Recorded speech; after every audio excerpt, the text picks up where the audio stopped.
Time's up. Let's do this. We're in for a wild night.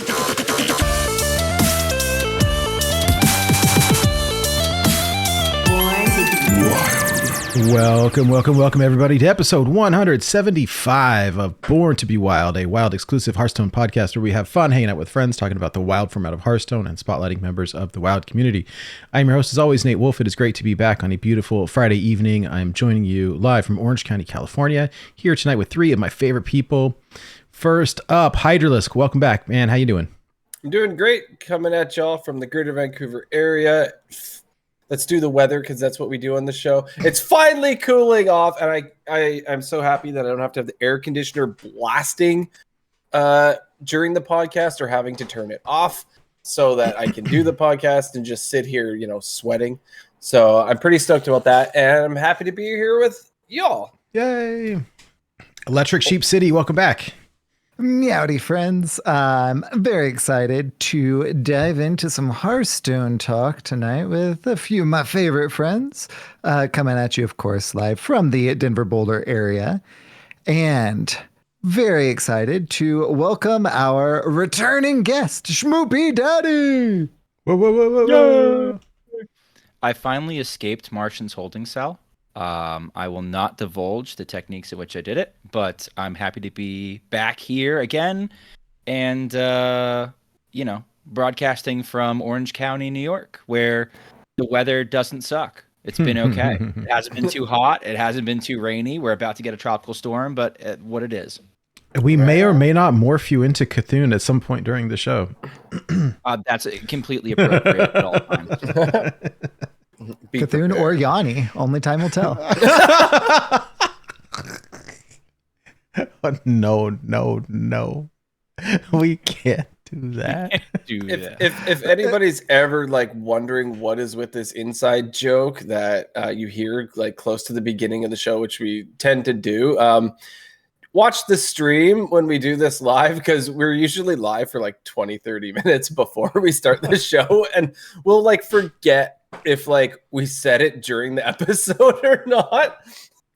This one involves the singer Yanni, so yeah. Now you know. Completely innocent. So for those of you joining us for the first time, welcome aboard.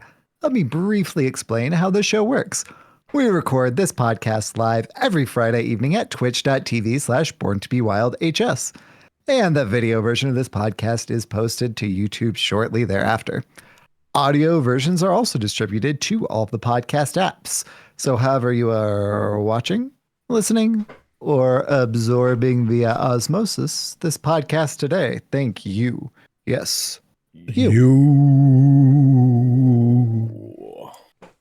Thank you so much, everybody, for joining us this evening, however you are watching. But I want to give a big extra special thank you to those of you who are joining us live on Twitch, because it's Friday night and you could be doing anything and you chose to spend it with us. So that makes it extra special. We really appreciate you. Big shout out to Shakunin, the executive producer of our show, and to Armorn and our other patrons. Thank you very much for your support.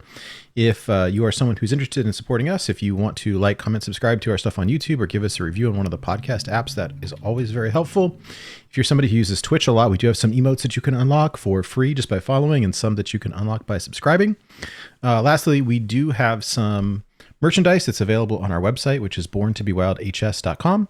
We do have a lot of other stuff on our website as well, including our entire audio archive, links to all of our YouTube videos, separate links to all of our lore episodes. So if you're interested in checking out the stories behind the Hearthstone cards, we've got a bunch of videos in a separate section. And if you're into competitive, tournament style gameplay, we do have links to our past cast and streamed Born to Be Wild listener series matches, and they're all up there on the website.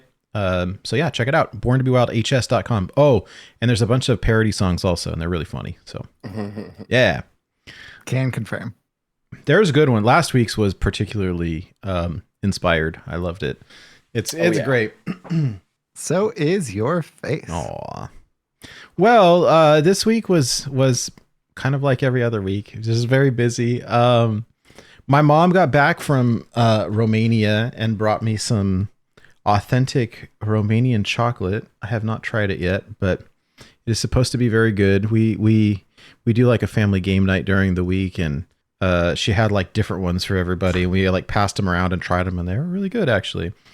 So yeah. Anyways, she did not turn into a vampire, much to my chagrin, because she was in like that like Eastern Europe area doing kind of like one of those like Doctors Without Borders type of things, and that was pretty cool. But yeah, it had kind of a busy week, but to heal my patients. right. I did, yeah, because the new Stephen King book, Holly, Yes. came out. I see your note here, Hydra, and I did the same thing. So I listened to, over the course of the week, I listened to The Outsider, and then I listened to If It Bleeds, like back to back, and Nice. they're really great. I want to go watch the show again, although it's kind of depressing, but it's so good. Oh, The Outsider? Yeah. The problem is with these books, like, I like the middle of it, like, the best. When they're doing, like, the investigation and, like, unearthing secrets and stuff. Like, I love that part. And then, like, I never like it when they end. Like, the climax and the ending are, like, my least favorite parts. It's so strange. I can't explain You like it, the journey. I do. In games, I do that, too. Like, I want to play the game, and when it's time to beat it, it's like, You will really like the Dark Tower series. I was going to say, I was thinking that exact thought. You will love the journey. It gets like 7 books already. Yeah. I have it. I'll have to queue it up, actually. Maybe I'll do that this weekend. But yeah, Holly, I started it and it's good. It's a little, I do the audiobooks typically, and it's a different narrator, which has really thrown me for a loop, because the person who narrated the first 2 books, and it may be the one that did the Mr. Mercedes books as well, I don't recall, but like has such a distinct voice and style for how they portray the character that really, like, I don't know how to say it without spoiling it, but like it really like lends itself to the character development, and then you listen to the new narrator and like she's like really peppy and stuff, and it's like, wait, you're like not doing the character right. But anyways. And then this really dark thing happened. Yeah, you can't have 4 books with the same narrator then switch. But yeah, no, I get it. Oh my gosh. So okay. 5 books. I'm gonna go down a rabbit hole for a minute, or as Freddie Prinze Jr. would say, a side quest. Okay, so the Dexter books were like they made audiobooks for them also. Like there was a whole book series. I don't know if you guys knew, based on that the TV show's based on. And initially, like they were narrated by Michael C. Hall, who plays Dexter, and it was like, this is amazing, right? You get to hear Michael C. Hall like narrate the books. Like that's great. And then like they got through the first like 4 or something, and the books are not super great. Like this is one of the rare cases where the TV show's better, and they diverge very quickly. But at least the first book was like the first series, and then they did one where the author narrated the book. And I just wanted to die. Like, it was so bad. It was so bad. Like, you just wish that Dexter Morgan would come after you while reading it. Put me out of my misery. Yeah, I don't know. When I heard Stephen King for the first time, it really threw me off. Although I kind of like his voice now, but like, yeah, because he narrates some of his books as well. He does. Cool. I won't say that he's like, he's not a voice actor. But no, he's not the best. No, it kind of throws you off at the beginning because you're hearing his voice and it's a little distracting, and eventually you sort of forget about it. You do eventually, yeah. But anyways, sorry. I the only other thing that I did this week that was noteworthy, it took me like a whole week. I finished building the Lego Black Panther. Oh yeah. This is a picture of me with it. Like, I know I look a little bit different, but like Yeah. No, yep, but, I see it. But that's how big it is. Like, it's bigger than my face. Like, it's huge. It's pretty amazing. I actually think my only complaint with it, I think that the hands are a little bit too small, or the head's a little bit too big. Like, I think that they're a slightly bit off. But like, it's amazing. Are just out of whack. Just a tiny bit. But like, I took pictures of it like during the build, and I was sending it to like the Cosmo group because it's all Marvel stuff. But like, it's pretty amazing. Yeah, so I was building these. My brother came over the other night, and he takes the they're all movable. So he takes the fingers, it's going like this, and he takes the fingers and like peels them back, and then like leaves the room. And I was like, all right, it's a family show. Anyways, that was my week. Hydrolist, what have you been up to, man? Oh man, so yeah, just like you, I'd recently done The Outsider only like a couple months ago, so I didn't have to relive that one. But I hadn't done If It Bleeds before Holly came out, so I was doing a read on that, and I was doing it before bed. And it's always fun reading, a scary story at nighttime. My wife's asleep beside me, and I've got that little lamp, laying there in bed and reading it. And I really, really enjoyed If It Bleeds. It's a lot shorter because it's in like a compilation novel, right? So It was really good though. it's like 200 pages. It's really good. Yeah, I really liked it. I didn't want it to end. But Yeah. I was really surprised actually that wasn't the pivot to the new narrator, because that also, with the other books, I get it. It's not just Holly for the Mercedes trilogy and The Outsider. There's a lot of other characters, but If It Bleeds, it's like following Holly the entire time, right? So they could have pivoted at that point, but they used the original. But it's different now. I get it. It's a female protagonist, and it's following her specifically. Though, so Nate, you said you read a little bit of Holly so far, right? I got it on Audible, and I am about halfway done, I think. Actually. Oh, okay. I only started it yesterday, so I've just begun. I did basically the intro that takes place like a decade before the book does. Yeah. And I just read that before I was going to sleep, and I was like, okay, you got me hooked. Like, it's a really good start. Yeah. Yeah, it's pretty good. So I like it. I'm gonna be reading it all weekend and stuff. It got me like right off the bat. Also, I saw that. So I talked about Cyberpunk, I think, when it first came out, and I was playing it on here. And it was like glitchy, like crazy. Yeah. Like it was so messed up in the beginning, and they slowly fixed it and whatnot. And there's an expansion coming out for it that's actually, the file size is bigger than the original game, right? So like it's like 60 gigs to install the original game, and the according to Steam, it's a 70 gig expansion. Holy cow. Like, that is a very, very large expansion. And so they updated like a whole bunch of like the systems, like your tech tree, how everything works. And they recommended starting a new character. So I did that yesterday, played some Cyberpunk. It was so funny because they had this problem where people, I don't know if you would see the pictures online of people doing the T-pose. Yeah. Like the characters were just doing this, and they like float around, right? Yeah, they don't walk, they float. Yeah, they float. So this is a problem down here. When the game first came out. Anyway, so I start playing the game. I play through the intro. I play through the tutorial. And then you get to Night City. Night City is like where the main city that you do all of your quests and everything in.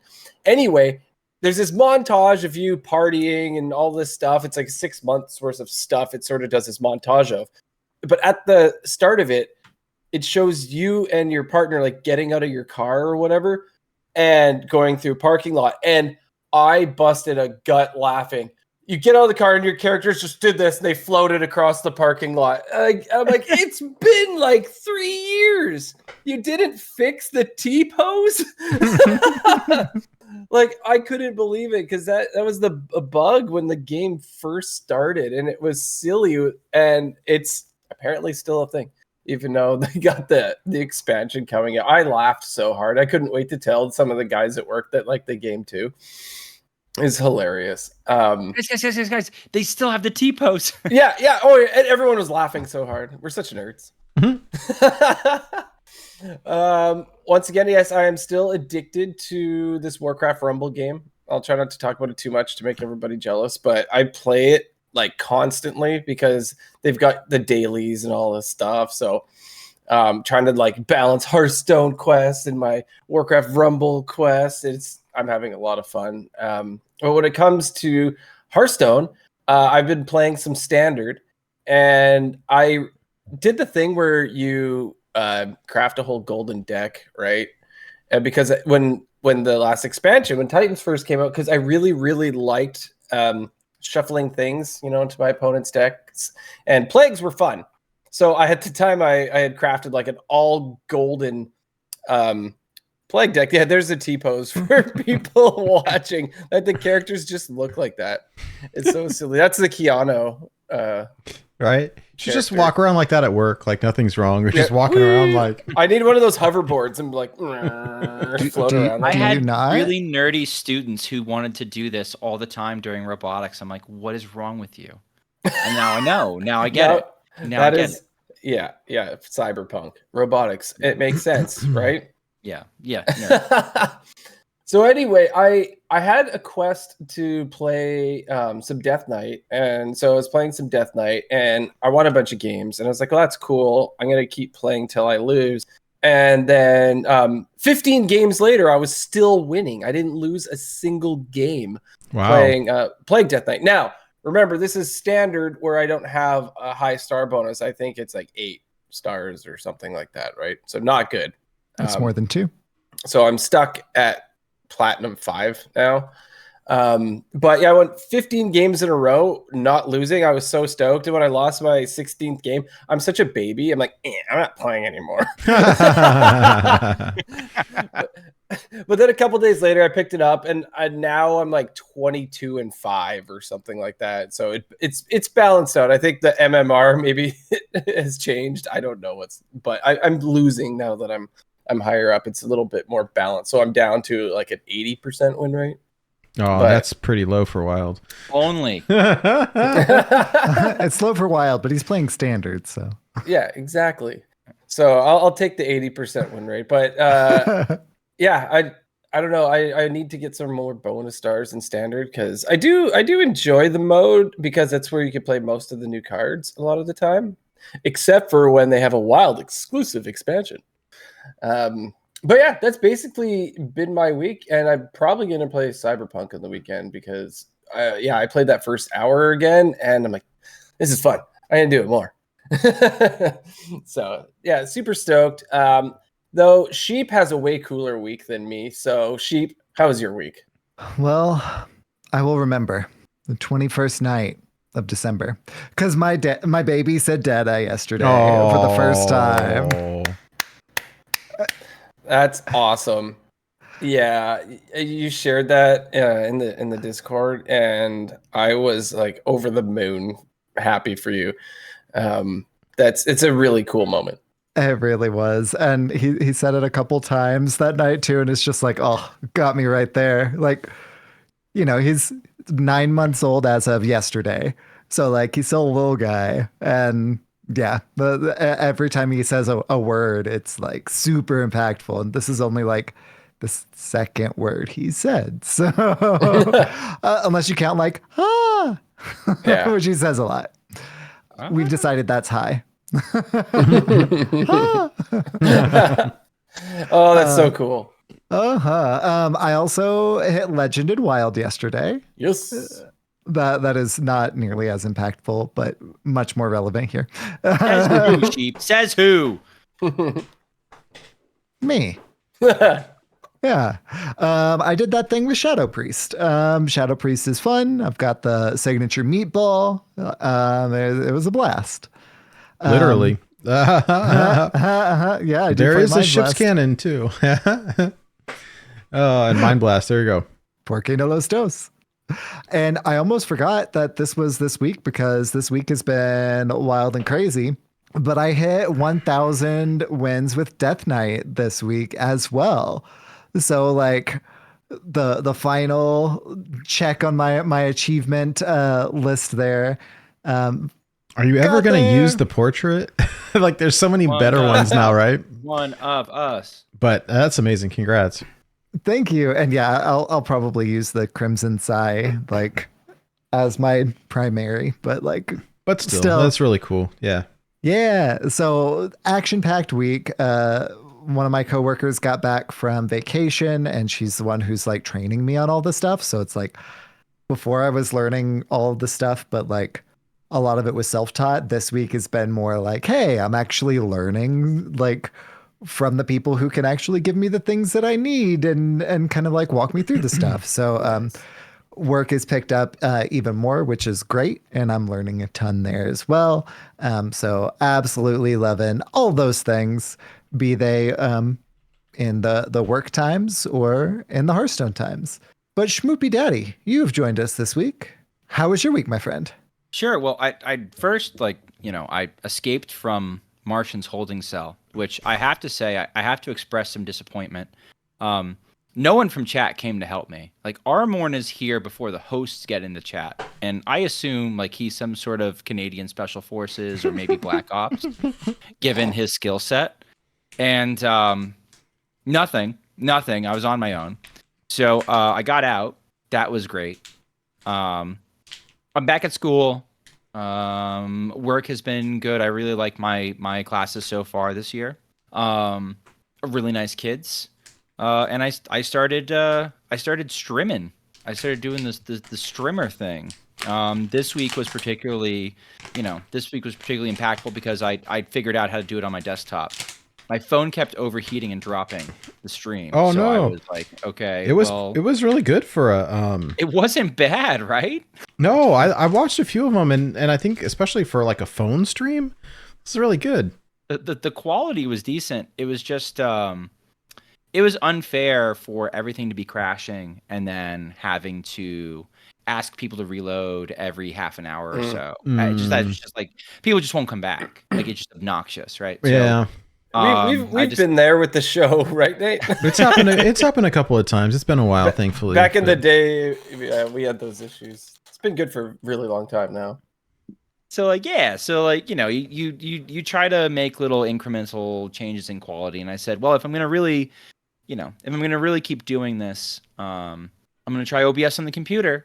And so I sat down with the program and I had a real heart-to-heart with myself, and I said, SchmoopieDaddy, there are people far dumber than you that stream every day of their life. I'm sure you can figure this out. And sure enough, a few YouTube videos later, we got there. And my test stream turned into like a full hour and a half goofing off stream. And it's been good. It's been really cool. It's been really cool. More important than that, Schmoopie's in kindergarten. He's loving kindergarten. It's kind of a special setting given his educational background, but he is kicking butt.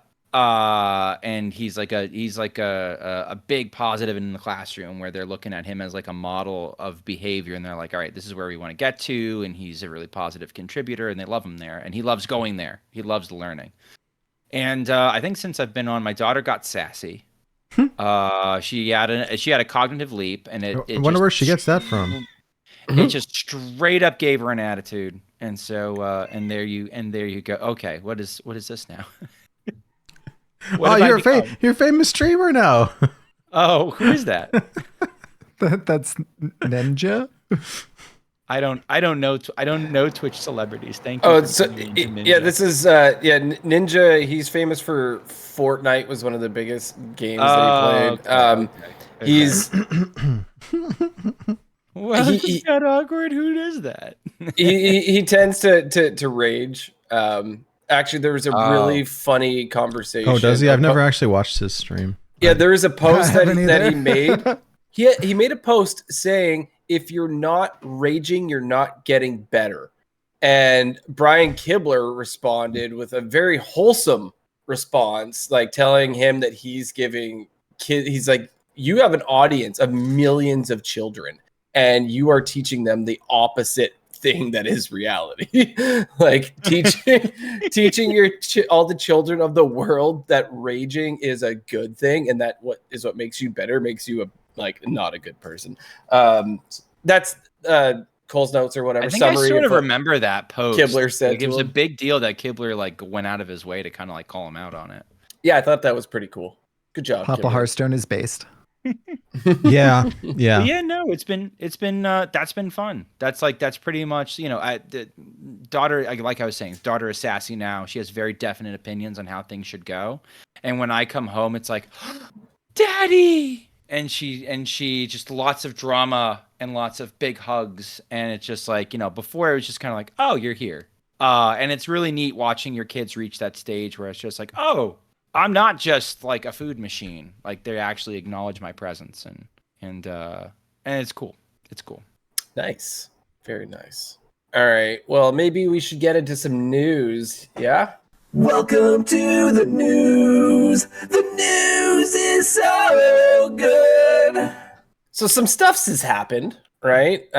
We got our anomalies. They are out. I'm sure you guys have noticed them being in your games. And there's a full list. We don't need to go over, the whole thing. I was gonna ask, like, hey, which ones do you think have been the most impactful? But I think the internet already decided that because they've already actually are removing 2 of the anomalies. So the unimaginable horrors, which is both players discover a new basic hero power on their first turn.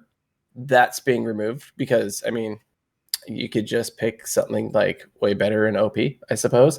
And then, I was. It's actually like if you're playing opposite, I think. Pirate It was just Warrior, the you can pick the Hunter thing. You don't even have to run Finley, stuff like that, right? Yeah. I'm sure nobody's playing Pirate Warrior, but unless you're playing Twist. But then also the other one is Twist Reality, and that one is after a player plays a card this game, shuffle a copy into their deck. That sounds annoying, right? That made control mirrors unbearable. Like that. Control mirrors in standard turned into just like hour-long slugfest just for ties. Yeah. did any of that happen to you, SchmoopieDaddy? Did you play? Did No, pop up like to you? in Wild, the much more funny thing was it made Tony Druids have a very, very, very slim chance of winning because anytime they played a card, it shuffled a card in. Their only chance was to basically high roll and draw infinite pounces, and that was it. Yeah, you can't thin your deck, right? It just back in there. Another one. Mill my Another own deck. Mill my own deck. Right. So yeah, they're all out there. It's in the game now. It's kind of funny because I've mostly been playing on my phone, and I don't even think about the anomaly at the beginning. I'll like queue, and then I'll like be watching the TV, and I'm like, oh, my game has started, right? And then I look down, I'm like, what's that purple thing in the top corner? Oh yeah, there's anomalies. What's this one do? Oh, that's why my cards cost less. Like I won't be paying attention to it at the beginning of the game. I just still jamming my deck because it's not something I'm used to yet, so I don't even look for it. But probably should. Anybody have any memorable moments with any of these? I've been playing in standard since I've already hit Legend and Wild.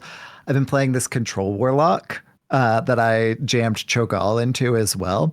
And it's got like all the tentacles, and it's like, random fun stuff. And so every once in a while I'll actually get the double anomaly. And whenever that happens, it's so cool. One time it was the first spell that you play each turn costs 1 less. And then the second one was the first minion you play each turn costs 1 less. Wow. And it had both of them simultaneously. It was great. And of course, tentacles are, 1 mana 1/1s. So generating tentacles, playing tentacles for cheap, it was glorious. All of the tentacles. And how? That's amazing. I like this one. Both players' cards are golden. That's great.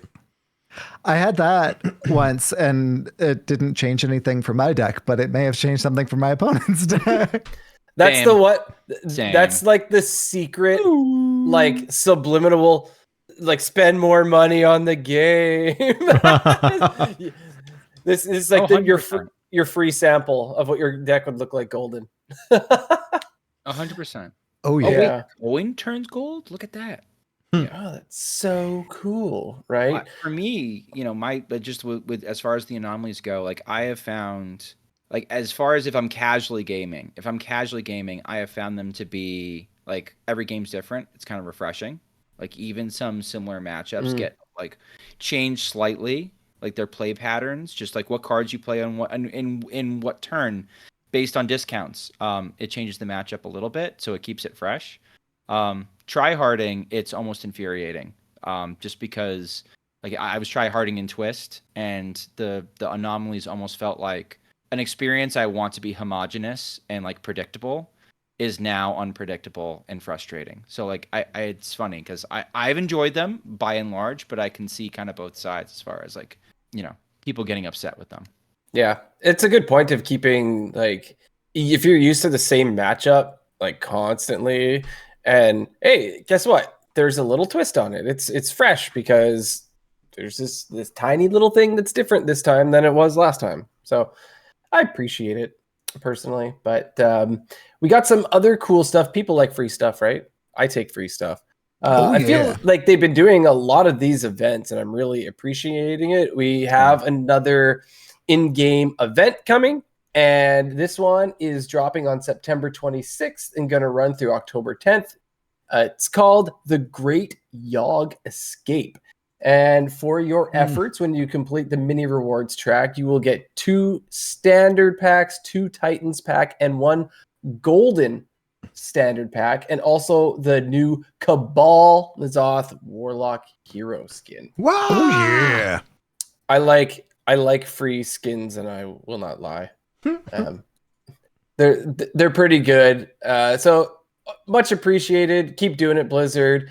Speaking of skins, there is the much talked about new Cthulhu Legendary skin. Holy mackerel, this is way different than anything else we've basically seen. A lot of chatter about it. This one is not free, by the way. If you live in Canada, it's like $3,000. Roughly. Rounding up. Yeah, Rounding down. Rounding down. Has anyone bought this yet? I haven't. Oh, yeah, 2 hands are raised. I haven't done it yet because I told myself I was gonna not buy extra things I don't need. But if this disappears from the shop and I didn't get it, I'm gonna be disappointed. But I'm like, you will because but I don't have a spare 3,000 Canadian dollars for. That's just go without your coffee one morning and you'll have an extra $3,000. Yeah, we'll see. I don't think I sort of gotta get it, right? It just, to me, it's double the price of what the other heroes have been. So I'll tell you, they made a major mistake here. This would they want to bring Old God Chaos into the game. This is what they should do. This should not be a druid hero portrait. Yeah, you should be able to use this with every single class. And just 100%, and just ruin the experience for everybody, so they never know what you're playing except this giant hideous eye. I gotta say, the one thing that feels a little weird is whenever I use my hero power. I'm a druid, and it makes the eye beam, but then I take damage too because I'm actually attacking, even though the animation looks like it's shooting a little laser beam. Still absolutely incredible, but that's the one thing that feels a little awkward. We finally have a 3D one that looks good, because it's not in the thing that's great about this is it's not in one of those chunky frames. That's what I hate about the 3D ones is they put them in the frames, but then they make them with the extra big Warcraft 3 shoulder pads. It's look, you don't need that. It takes away from the 3D. This is rad because it's just sitting on top of where the portrait should be. It's just taken over. It's such a lore thing, right? That it's embedded in the earth. It's so good. Goliath must love it. It's except it shouldn't be druid. Why is it druid? I don't know. It shouldn't be druid if you align it with lore, right? I thought even maybe corrupting the Emerald Dream. Well, no, that was really Nazoth, right? So the lore people were so mad, as they should be. That being said, I think because the hero power animation was an eye beam, the only places you could put it were mage and druid. And Matt London admitted to kind of well, it's going in druid because I like druid. So that was the reason why that's the reason why that went down. I went on Twitter and I sent the bait tweet of it's hideous. It's the ugliest portrait we have ever gotten. I must own it. And I it's so awesome. I might not use another druid portrait ever again unless I'm planning on playing a space cow on 5, and even then there's some bonus points. Sheep, you can explain the benefits to doing that. So if you win while having played Guff, then, Guff comes up, as the victory thing, but then the tentacles are all behind it still. It looks so cool. It looks incredible. Tentacle Guff. Yeah, you might not know it. Like when you get like a victory screen, it's the portrait, and his tentacles are all like coming out and spreading out like outside of the portrait, and there's like a misty kind of like haze of just void and doom and despair. And when you lose, he's all crouched up and kind of like covering himself, like no. And he's actually contained in the little like hero portrait. Yeah, in the little hero portrait. It's really neat. Boundaries. It's nailed. It's been nailed. Like this is Sheep said it. This is probably one of the best hero portraits they've ever released. It is hideous. It is disgusting, and that's exactly what an old god should look like. It should fill you with repulsion and just general vibes of unease, and it's amazing. And I may not use another druid hero portrait, including Dame Hazelbark. It's that good. No. We can't do that, but we're going to, because it's Cthulhu. Yeah, I get it. It's pretty amazing. So's your face. Did you see the Ixar tweet the other day? It was so funny. Ben Hearthstone posted, tomorrow will be 6 months until Play Hearthstone's 10-year birthday. Released March 11th, 2014. That's incredible longevity. How do you like the game to celebrate Hearthstone 2.0? What as a community can we do to celebrate 10 years of Hearthstone? And let me pull it up here. It was wonderful. It was like the greatest thing. Because I forgot about Ixar. I hate to say it, but like you've been absent for a while now, right? And I laughed so hard when I saw this. Here's the response. Hold on, drum roll please, while I cue it up here.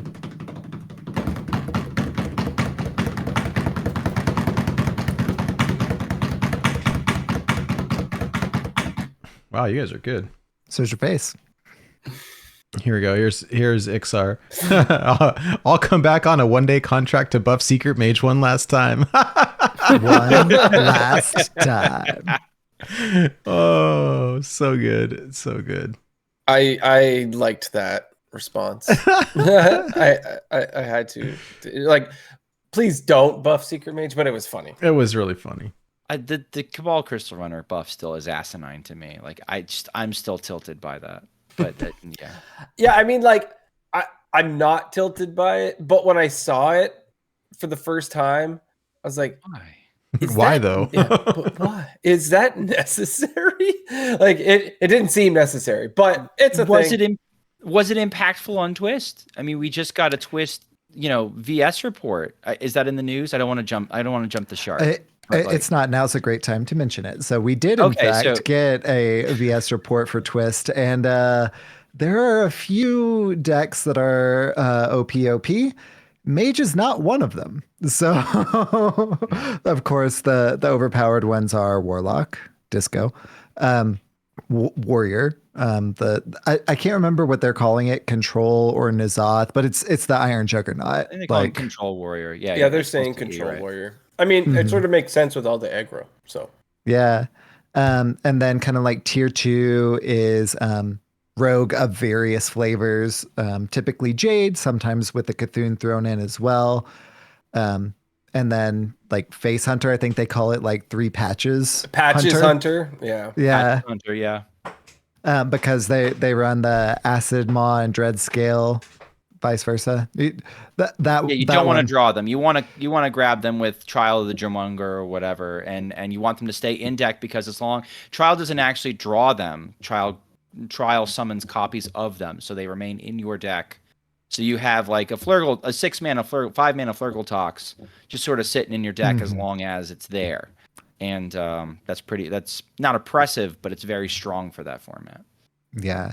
So to answer your question of was it necessary, honestly, like I think that if they were trying to make Mage playable, then they probably should have been a bit more heavy-handed with it than they actually were. The Cabal Crystal Runner being buffed was like a helpful aspect, but it didn't quite let it get there. So I think that the Cabal Crystal Runner buff was actually in an effort to make that deck meta. It just didn't quite nudge it far enough. Meanwhile, in our format, it just made a very good deck even better. Deck just more obnoxious. Yeah. Yeah. The actual VS report, there is a pretty like jaw-dropping passage. I don't remember it word for word. That was essentially like, we aren't even going to bother addressing the bottom 5 classes because there's no discernible data to speak of about any possible competitive deck that you could build from them. So aside, like if the most popular class in the format is Druid, there are no good Druid decks. If you're playing Druid in Twist and you're at a low MMR, you can probably get away with it. Once you start getting into the competitive setting, there is no good Druid deck. And the like VS was kind of like, this is one of the most bleak outlooks we've ever seen. And just like, the best mage deck was same classic 30 freeze mage, I think. Right? Like I don't think it was any. So, but anyway, I digress. This all started because of Ixar buffing Cabal Crystal Runner from Beyond the Grave. So Yeah. Absolutely. So speaking of nerfs, buffs, etc., Gadgetzan Auctioneer looks like it will be nerfed relatively soon. So Either that or we're just getting trolled like crazy. But, right. So Electro tweeted a message for the Miracle Druid enjoyers, and it's got a picture of Gadgetzan Auctioneer, followed by the Sylvester Stallone. That's John "I'm Rambo coming for you." Yeah, Rambo, I'm coming for you. So this is specifically going to be targeted at the Miracle Druid in standard deck. That deck is much more oppressive in our format, and it's not like running away like a power outlier. It's just annoying and a bad play experience, right? So I'm not particularly bothered by the potential impact here. What are y'all's thoughts? SchmoopieDaddy? I was gonna say, Sheep, just as a question, because I've seen Corbett play this a little bit, and it seems like it's a really hard deck that also can lose to some RNG. Like sometimes you're really relying on Ignis giving you a Wind Fury weapon, and you low roll and you don't get it. And I haven't played enough standard to really know if it's how good or bad it is. So I guess my kind of take from this is there any sort of sniffing of animation cheating in standard? Because I can't help but see when we have these sort of APM-y style decks, the devs start kind of like their ears kind of perk up, because I think one of the things that is still sort of scarring is like how long Spell Ignite Mage or just Ignite Mage cheating was going on in Wild, where it kind of became a running joke. You had streamers pointing out, in videos on their channels, like, look, this is a clear example of animation cheating, and we can time out how long these actions should take, and they're taking so much more. And I've gone on here and talked about how we shouldn't choose every APM deck of animation cheating, but annoying APM deck gets a nerf. Kind of sounds like Clergy Priest and Wild. Like, what are the feelings in standard as far as if there's any animation cheating involved, or is this just bad feels, or is this even oppressive? This looks like a hard deck to play. I think at the very least at the MMR that I'm playing at, and I have 10x in standard. I'm not at all pushing for a high standard finish. Gosh, what, 2 months ago I was on the cusp of 11x. So I'm there-ish, but I'm in the Diamond 5 to Legend pool right now. Played a lot of Twist and Wild so far this month. I've run into 2 or 3 of them, and I knew that what they were doing and kind of either was beating them down and got them there before they could get there, or shuffled things into their deck, or I'm trying to remember. The shuffled things into their deck was a Twist game. Sorry, that one was Twist. Okay. The few that I've run into in standard, animation cheating hasn't seemed like it was an issue. Yeah, it was an APM turn. Yeah, they were doing their APM thing, but it definitely did not feel like an animation cheat. In fact, they didn't actually get as many of their actual actions in that they really should have been able to. Any of them. Now, I'm not Gotta love it playing when that into happens. oh yeah, absolutely. But I'm only playing in the I'm playing in the 10x range and not the 11x range. So I'm dealing with people who are picking up a new difficult to pilot deck and trying to master it. They're not definitely not at like Corvette's level, who's A, amazing at the game. B, has played a very similar style deck to this in Wild many times before. He's not starting from square one either, He spent right? an hour to get back to 500. Like he spent an hour to get back to a 50% win rate. Oh, Wow. Like he tilted hard, and then he kind of figured it out and like crawled his way back. Like he put no face cam, no mic, just kind of like, okay, Wow. how do we play? To give you an idea of like how difficult the deck is, because there's a lot of decision points. It's very quick, and you can still lose to RNG. And so like you have to kind of play a little bit of a gambler's mentality too while you're doing it.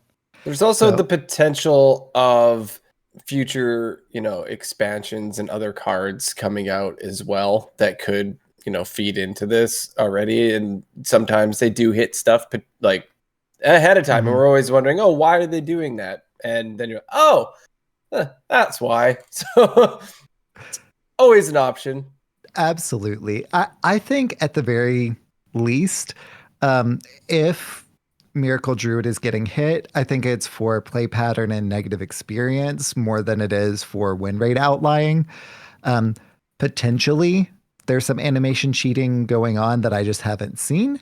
But I think it's more for the play pattern and negative feels, because whenever they do their thing and it goes off, their opponent really has no way to play around it, right?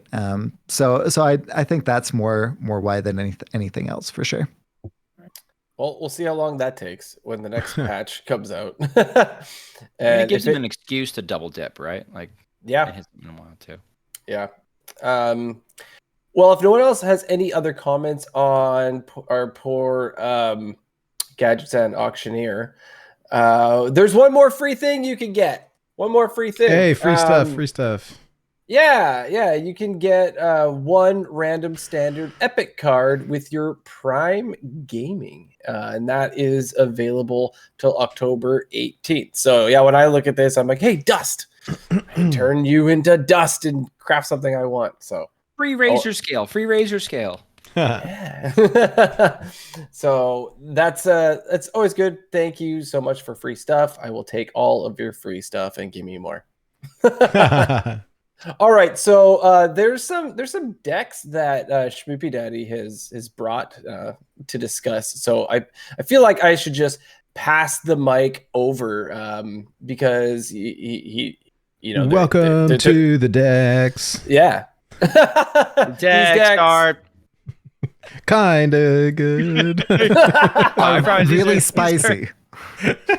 These are All right. actually decent. These are This actually first decent. one, yeah, you got is Hijo Bonk. Tell us about Hijo Bonk. All right, so like this is Hedra's initial build. Copper Scum did very well with something similar with a couple different changes and some swaps. Like he took out the nature studies, but the whole idea is you are playing Bonk Druid, like right? You're playing Questline Druid. You're playing the good cards. Something like Oracle has always been kind of borderline. Like it's nice in the mirror for making more owls or more giants and adding more threats. You cut your cute little cats. You cut the smaller cat person things that draw the cats and the owls, and you just go all in on spells. And you make Yogg as cheap as possible. And the idea behind this is that Yogg as a one-sided hysteria or Yogg as a mind control is just a very powerful tool to just drop on a board of taunts, erase the board of taunts, and go face. It was always sort of a spell-heavy deck, so Yogg was always going to be a consideration. And I will say this, as far as just notes on Wild as a whole post mini set. I don't know if the other mini set cards ultimately are going to make the same impact, but is it Yogg the Unleashed? Is that the official title of the card? I just keep calling it New Yogg. Yogg-Saron Unleashed. Yogg-Saron Unleashed has been a force for slowing down the meta, because it's in Wild we can find ways of generating many cheap spells and kind of cheating them out earlier and earlier. And so it feels very Kazakhstan-y to sort of give some context of how, like, you know, people playing Kazakhstan on 4 and winning the games is sort of a slower druid build. It's felt like a handbrake on the meta and kind of slowed things down and given people a control tool that they can cheat out early. And so something like this is a great home for it, because you're going face, you need to remove things. He removes things, you keep going face. Or you're gassed out, let me fill my hand with tentacles and just start ripping tentacles like crazy. This is a deck that's good enough that I might climb with it next month. I haven't decided yet, but this is on a short list. This is a good deck. It looks like they just cut one Embrace of Nature to throw in here. Is that what happened? So the Embrace of Nature tutors the new is it Forbidden Fruit? The new Forbidden Fruit, and that's the only choose one card in the deck. It's a 0 mana, and you choose between, am I going to turn all my mana into attack, or am I going to basically turn my mana into armor, but I get double the armor for the mana I spend. So if I spend 5 mana and get attack, I get 5 attack. If I spend 5 mana and get armor, I get 10 armor. Okay. So if I embrace one of those and I play it, now I get 5 attack and 10 armor. It's a cute card. Or 6/12, 7/14. Yeah, exactly. It scales. It scales based on what you pay, and it costs 0. So sometimes you just rip it to make Yogg cheaper, and you get no value from it, but you've made Yogg cheaper. So cool. But yeah, plays like normal Bonk Druid, but it's got a little bit of spice to it. It's a little bit better into Mech Paladin because you've got Yogg in there. And again, sometimes a mind control to take out a big taunt, like GG's. Yeah, gotta love me really cheap or free mind control. Yeah. And I do love Voop in the Snoot, so this will be a blast, and we can play the new Cthulhu portrait with it. Nice. Yes. That's yes, and you get the animation better. Constantly. This is the next co-op with Shmoopie Mommy. Next time we stream, we were gonna co-op on Thursday. She got sleepy pee-pee. It didn't work out.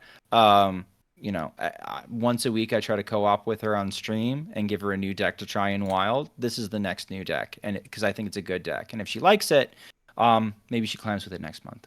Nice. All right, what do we have up next? It is the 10 Tackle Caverns. So Tentacle is my name for the tentacles. Oh, I was like, what? But yeah, so it's a quest rogue, right? The Caverns Below quest rogue. Yeah, and this deck was actually made by Coming Virus, friend of the show. You know, good Wild player, and he his thought for this was, well, what if he played against somebody doing this, and then he made his own list, and that's sort of what I've been playing. What if we made Yogg as cheap as possible? And then what if we then completed the Caverns Below quest with either Yogg or Yogg's tentacles or with mailbox dancers? And now when Yogg makes tentacles, all the tentacles are 5/5s. So they're not only doing their normal effect of playing a spell, but they're also 1 mana 5/5s, which is a pretty decent threat. There's no charge in the list. But having Yogg cost 0 and then shadow stepping Yogg. So like I play against a lot of against a lot of miracle rogues who are trying to also play Yogg. So they'll play their arcane giants. And I played somebody on stream yesterday with this deck. I think it was my last game of the night. I played Yogg. I mind controlled his 14/14 Eddie. He had a 14/14 Eddie and he had 2 8/8s. I mind controlled the 14/14 Eddie, brought it to my side, shadow stepped Yogg, threw him back down again, and played the Mass Hysteria option and cleared the 8/8s. And the guy's portrait exploded. He just left. Like being able to bounce Yogg multiple times, you're not always going to get full value for all 3 charges from his Titan. ability, but that almost doesn't matter because you're sometimes leaving behind a 7/5 with Rush. Sometimes you're making a bunch of 5/5s. This is pretty decent. Still, like, loses to typical Caverns Rogue things. Hyper aggro is going to be tough. But it has an advantage where you can get Ryog down pretty fast because the deck is basically all spells and draw. Like, there are times I will gear shift my Yogg away because I just draw him back again. It just is like a magnet because it's just there's so much draw and so much cycle. So this is a really cool list that I like.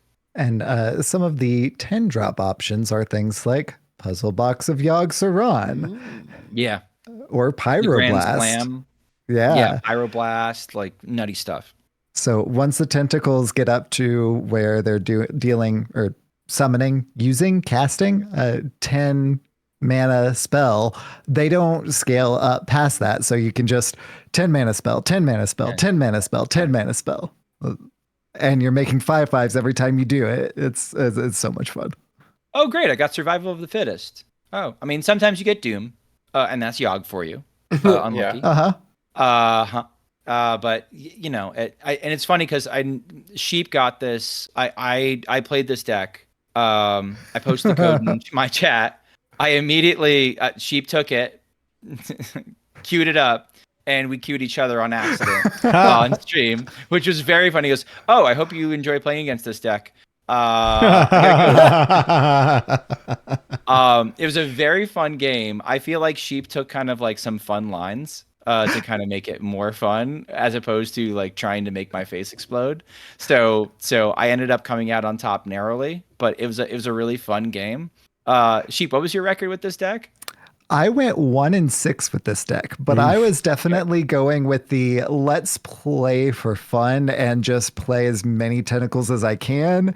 I passed up lethal a few times because I just wanted to, have fun. So the 1-6 is not a reflection of the prowess of the deck. It's a reflection of me wanting to just play as many tentacles as I can. You were goofing off. As I kind of went 6. I went the opposite way. I went 6-2, and I was just like, this is actually pretty decent.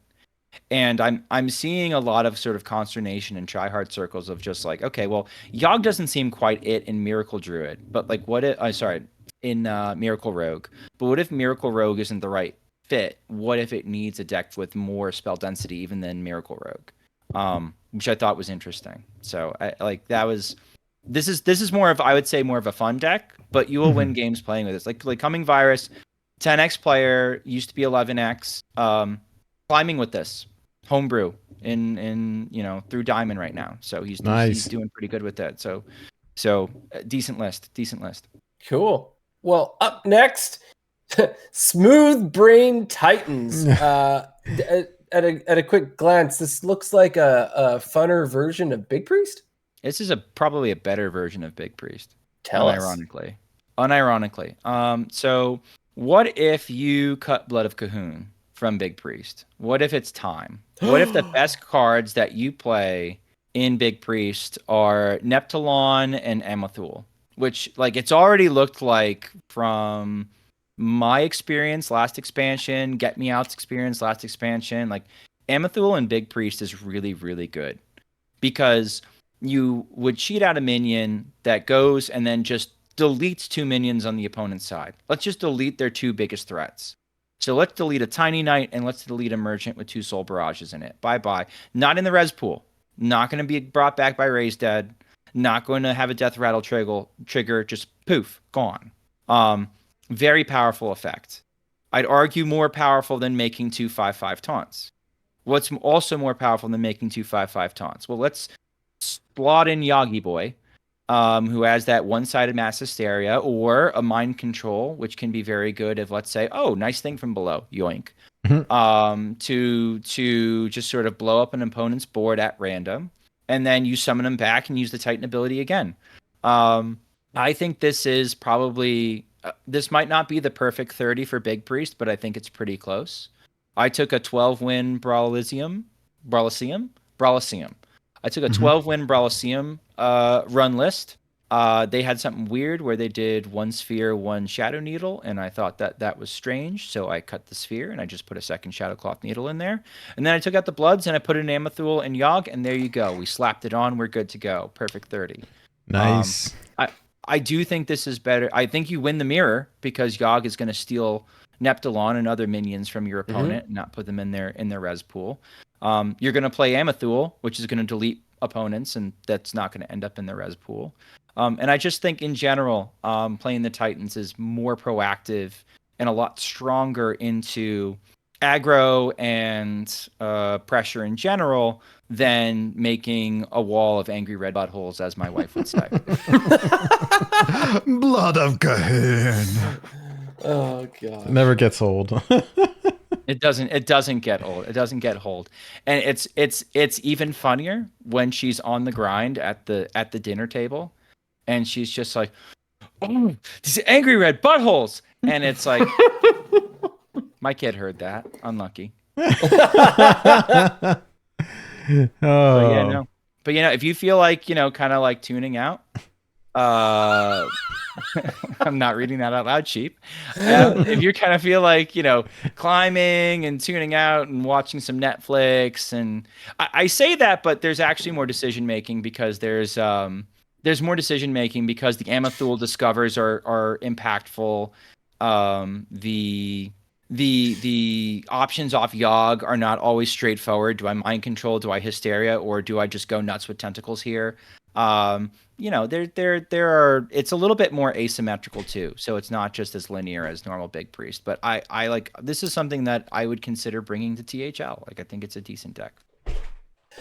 Well, I feel like I want to play it because I it's been a long time, but I have been a Big Priest enjoyer. Don't tell anybody. At certain points when I want to turn off my brain, now, I've admitted to it on the show before. Like if I want to watch Netflix and play Hearthstone, it's like a go-to. Like not to say it's a brain dead deck, but it's. I mean, it's no even shaman, but yeah.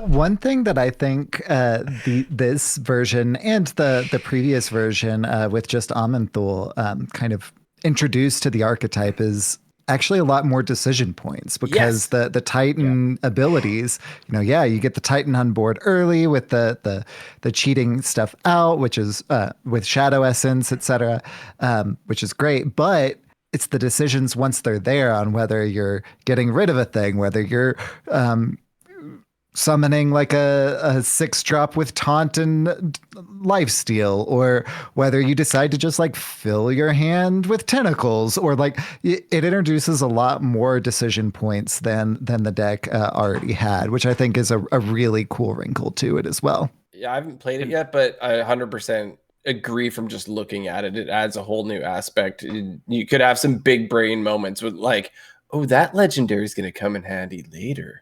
Right, like it's there's going to be some fun moments for sure. To speak to that, I had one game on stream where I was playing against an XL Reno Priest, and so at any point in time, I was just like, all right, this dude's gonna like steal my minion at some point.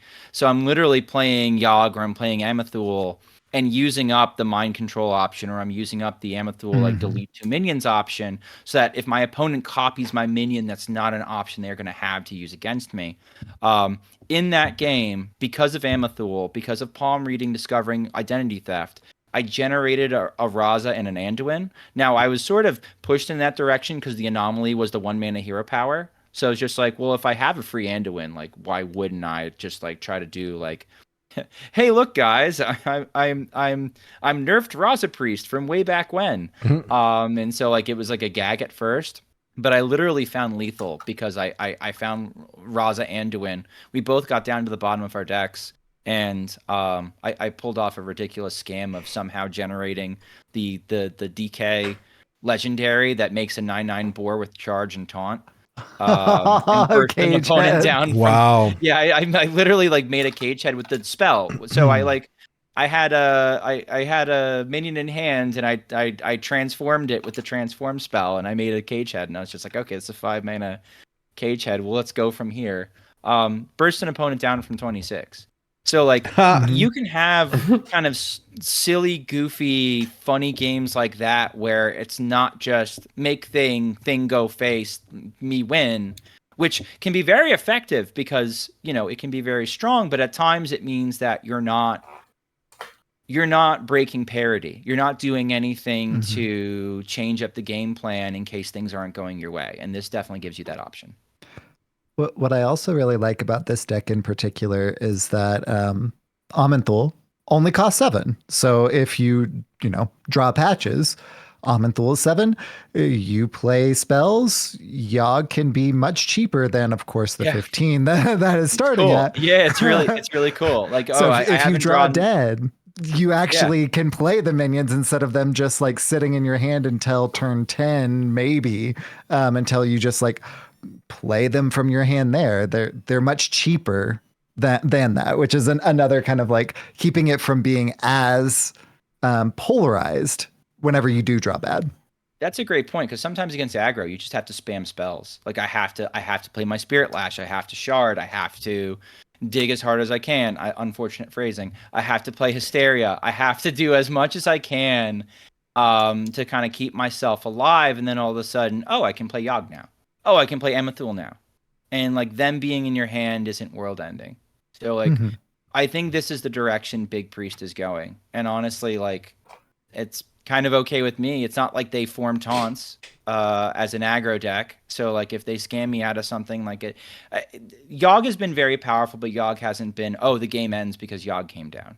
In my opinion, this is a great design as far as a card goes. I'm very pro Yogg.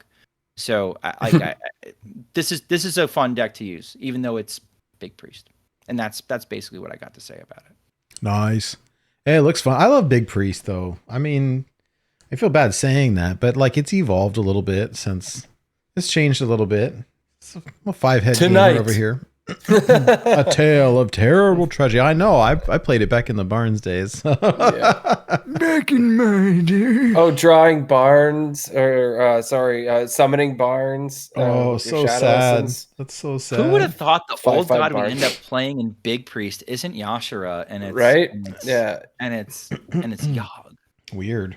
Yogg of all things. Praise be. Praise be. That's fantastic. So is your face. Well, I believe that Hydra has a question for someone to kind of round the show out. And now, unrelated advice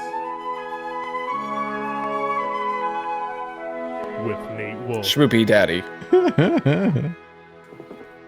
All right, so this one's actually a little more geared towards Schmoopie Mommy, but she's not here.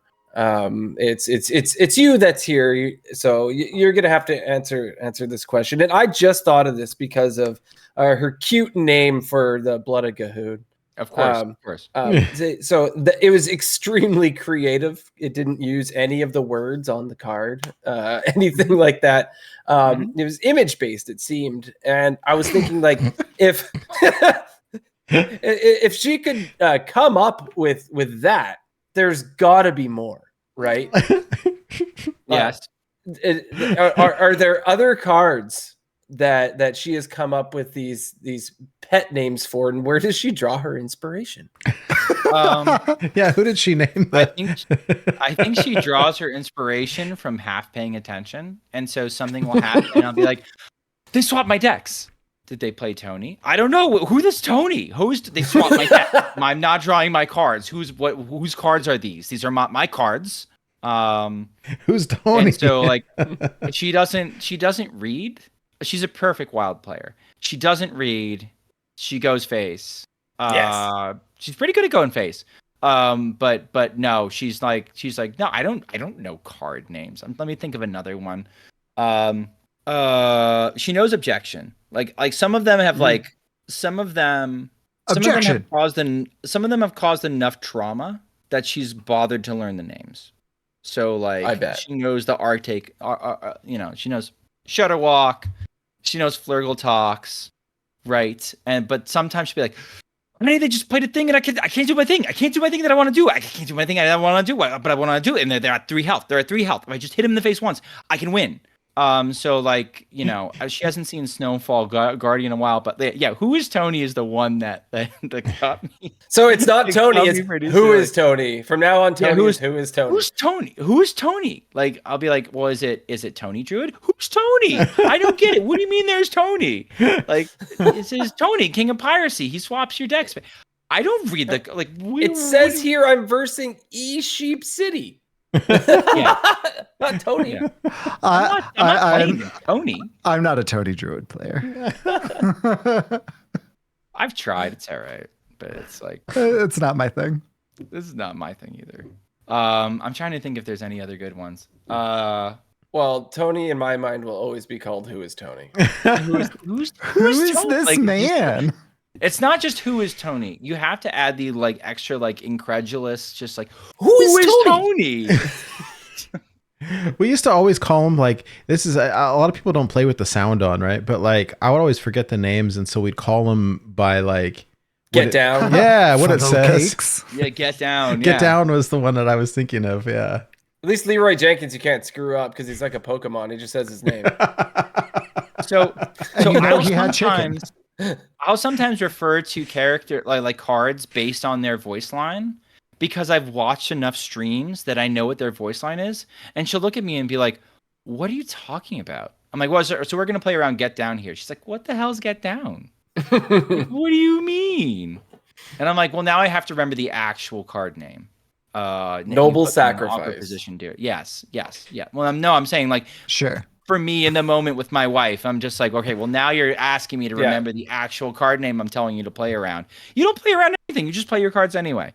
But yeah, no, but particularly things that are strong that get in her way that she gets annoyed about. She comes up with nicknames for, and Angry Red Buttholes is a good one.